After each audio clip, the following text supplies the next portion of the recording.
California currently has a $612 billion debt, and unemployment is hovering around 11%. Now, to put this into perspective, the national average is 9%, so we have 2% more unemployment than the rest of the country, which is bad. The governor is asking voters to vote for a tax increase on the higher 2%, 1 to 2% of income for people making $250,000 or more, and to increase state sales tax, which, according to the LA Times, would be used to fund public schools and guarantee money for counties to have more inmates in local jails and instead of state prisons. Now, these taxes seem like they are necessary, but my proposition is that high taxes will cause a crisis in California. By crisis, I'm referring to a social and economic crisis. And to support this, my first supporting claim is that high taxes will lead to social unrest. My second is high taxes causes high unemployment. And my third is high taxes will diminish the standard of living in California. Now first, we're going to look at how high taxes will cause social unrest. To do this, we'll use American history to support this. First, we're going to start with how this country was born. This country was born on social unrest because colonists were unhappy with colonial taxes. There were taxes on tea, paper, and sugar, and even a monopoly on tea, which the government issued so that the East India Trading Company will be able to sell tea cheaper than smuggled tea. Now, as you know, Americans overthrew this government with the revolution. But some people claim that this overthrow was due to taxation without representation, which is fair. But the point is, the high taxes caused the social unrest that the people disagreed with. Now, moving on in history, in American history, we have the Whiskey Rebellion.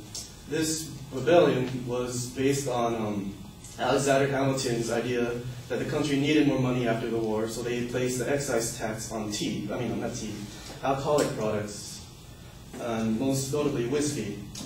People liked their whiskey back then, so of course they got very upset, and a rebellion started.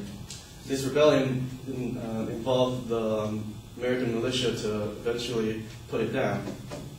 Now, my last rebellion I'm going to talk about is Shays' Rebellion. This was important because it actually resembles today's environment. Now, Shays' Rebellion was based on property tax, but more importantly, people were in debt and losing their homes, and then they had to pay for this property tax. Of course, people got angry, and a farmer named Daniel Shay organized a rebellion, and again, the militia was involved to stop the rebellion.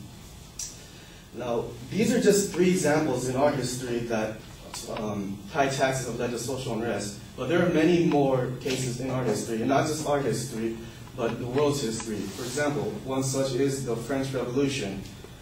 The high taxes were involved in that, and people obviously overthrew the government. Now, I know history is boring to most people, so we're going to talk about something more related to you, and that's unemployment. Now, most jobs come from businesses, and according to OC Register, an Irvine business relocation specialist has come up with a list of 100 California companies that have expanded elsewhere or pulled up stakes entirely in this decade. That means at least 100 companies have completely left California, and with that, they took all their jobs. That specialist was named John Vanrich, and he says that high taxes, undue regulation, excessive fines and fees, and other things have contributed to California losing more than 1 million jobs in recent years.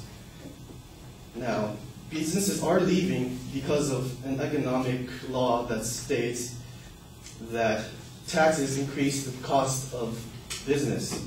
Now, what I mean by this is businesses have a cost in order to operate, and this is called an input cost, money they have to put in order to create their products and sell them. Now, if a business can't cover the cost, they will shut down. This is a law in economics. And since California's tax rate, which is 8.84%, which is only behind Illinois, Minnesota, New Jersey, Pennsylvania, and Rhode Island. Businesses are leaving because they can't cover their costs in California, and they're relocating to other states that have a lower corporate income cost. Now, since this corporate tax rate is a flat rate, this hurts small business and medium-sized businesses more because they can't afford to sell their products at lower prices like big companies can.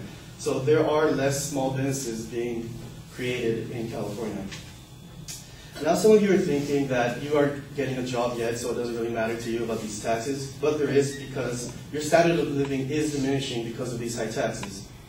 Standard of living is defined as the level of wealth, comfort, material goods, and necessities available to a certain socioeconomic class in a certain geographic area. Now we're gonna confine this area to California, and with these high taxes, your income taxes, you have less wealth than other areas, than other states. Along with this, thank you. Sorry. Along with this, sales will decrease because of these taxes. Now, most people think that sales are just sales tax, but not only that, you have to cover the corporate tax and your own income tax. So really, you're covering 3 taxes for that one object you want to buy. Now, looks like I'm running out of time, so I'm just going to finish up here. That based on the high taxes will cause a crisis in California because people will get very upset with this high taxes. People won't have jobs, and their standard of living will decrease.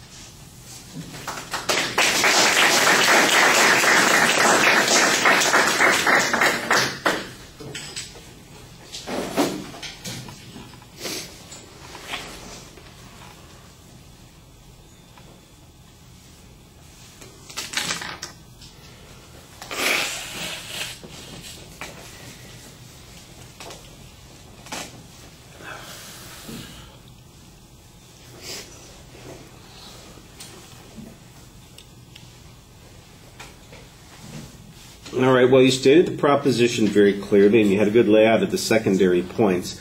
And as you got into the body of the speech, it was pretty well organized, although I thought the transition between the first and the second point seemed a little bit abrupt. There needed to be some language there that suggested that the first point was done before you dove right into the second point. But it was clear when you got to the third point also. So structurally, it's not that hard to follow. I'm not sure that the examples that you have, the historical examples, help all that much. I think you could use that set of specific instances to show that there is, in fact, a resistance to higher taxes in the American population. But I think you're going to have to develop a little bit more information to show that people are going to react in the way that you're predicting here. Will they grouse about it? Sure. Nobody likes paying higher taxes. Will people maybe start counter movements to do that? But I'm not sure that that constitutes social unrest. And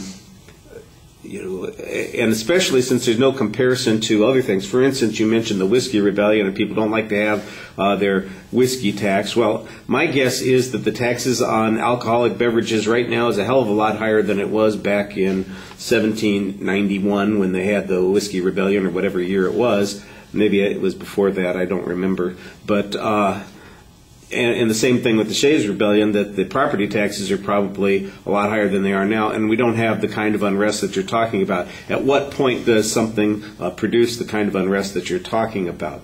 The strongest argument that you have is the argument that the higher taxes have an effect on the economics of the state of California. And you've got the best piece of evidence that you had in your argument was about the number of companies that had moved and taken all their jobs with them. You have a statistic that shows, or a piece of factual data that suggests that 1 million jobs have left the state, and in part that's due to the high tax rates. What you need to show is that there's going to be a concomitant loss in jobs as taxes get higher.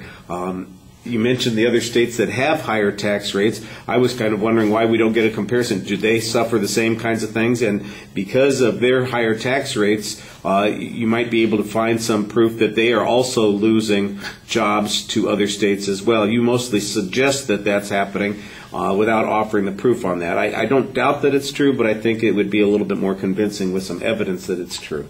And the standard of living argument feels like it's a good idea, but it doesn't really get much development. All right.